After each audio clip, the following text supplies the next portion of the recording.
Saya Amin Mahmudin akan menjelaskan nomor 1, yaitu pengertian persepsi. Persepsi adalah proses di mana individu mengorganisir dan menafsirkan kesan sensorik mereka untuk memberikan makna terhadap lingkungan mereka. Persepsi merupakan proses kognitif yang dipengaruhi oleh pengalaman, motivasi, nilai, dan latar belakang budaya.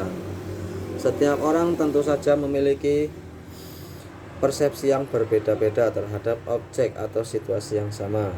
Adapun beberapa faktor yang mempengaruhi persepsi antara lain, yang pertama ada faktor dari dalam individu, ada faktor dari objek, dan faktor dari situasi. Yang kedua, persepsi orang. Teori atribusi menjelaskan bagaimana individu menafsirkan penyebab perilaku, baik perilaku mereka sendiri maupun orang lain. Terdapat dua jenis atribusi. Yang pertama, atribusi internal. Penyebabnya berasal dari dalam diri seseorang, seperti kepribadian dan motivasi. Dan yang kedua, atribusi eksternal. Penyebab berasal dari lingkungan atau faktor luar. Terdapat 3 faktor utama dalam atribusi. Yang pertama, kekhasan. Apakah orang tersebut bertindak berbeda dalam situasi yang berbeda? Dan yang kedua, konsensus. Apakah orang lain dalam situasi yang sama bertindak serupa?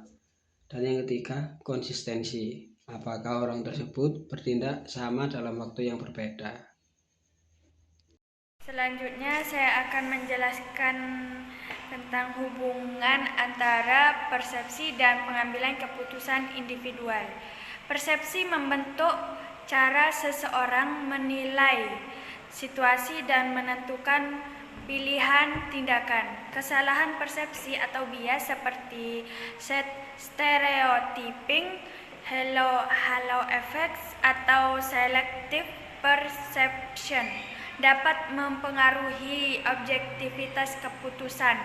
Pengambilan keputusan yang baik membutuhkan pemahaman yang akurat terhadap realitas.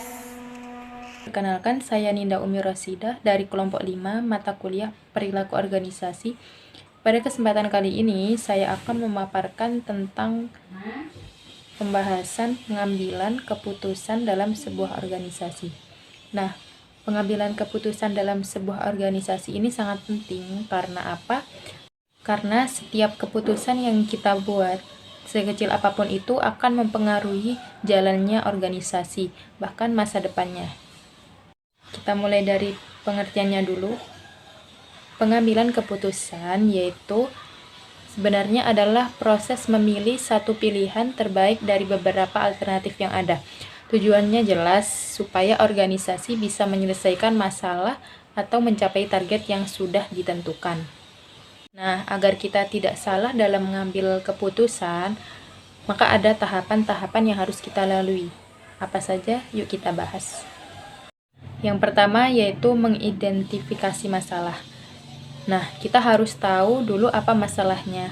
Jangan sampai kita salah langkah hanya karena masalahnya nggak jelas dari awal. Yang kedua yaitu mengumpulkan informasi. Nah, setelah kita tahu masalahnya apa, kita kumpulkan semua informasi yang relevan, bisa dari data, laporan, atau pengalaman sebelumnya. Yang ketiga yaitu mengembangkan alternatif solusi. Jangan terpaku sama satu solusi aja, lebih banyak alternatif, lebih besar peluang kita buat nemuin solusi yang terbaik.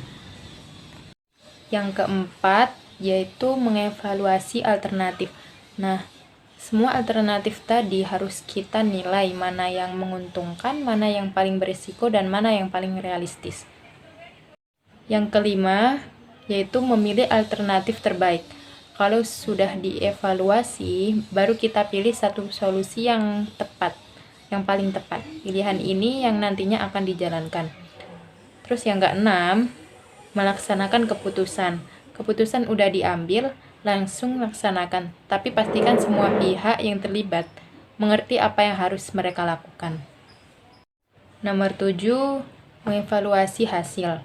Terakhir, kita cek lagi hasilnya, apakah keputusan ini beneran membawa hasil positif atau perlu diperbaiki lagi di masa depan. Selain langkah-langkah tadi, dalam organisasi juga ada gaya-gaya orang dalam mengambil keputusan. Biasanya terbagi menjadi 4. Yang pertama yaitu direktif. Direktif ini memiliki ciri-ciri yang cepat, tegas, langsung ke inti masalah, dan cocok buat situasi yang darurat. Yang kedua yaitu analitis. Itu ciri-cirinya lebih ke hati-hati, banyak pertimbangan data dan fakta sebelum mengambil keputusan. Yang ketiga, konseptual.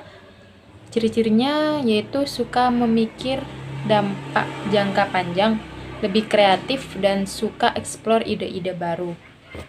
Yang keempat, yaitu perilaku. Ciri-cirinya yaitu lebih peduli sama hubungan antar orang, lebih mempertimbangkan nilai dan perasaan orang lain. Nah, itulah pembahasan singkat tentang pengambilan keputusan dalam suatu organisasi. Intinya, keputusan yang baik itu bukan cuma soal benar atau salah, tapi soal seberapa bijak kita menimbang berbagai kemungkinan sebelum memutuskan sesuatu. Sekian dari saya, semoga bermanfaat. Wassalamualaikum warahmatullahi wabarakatuh.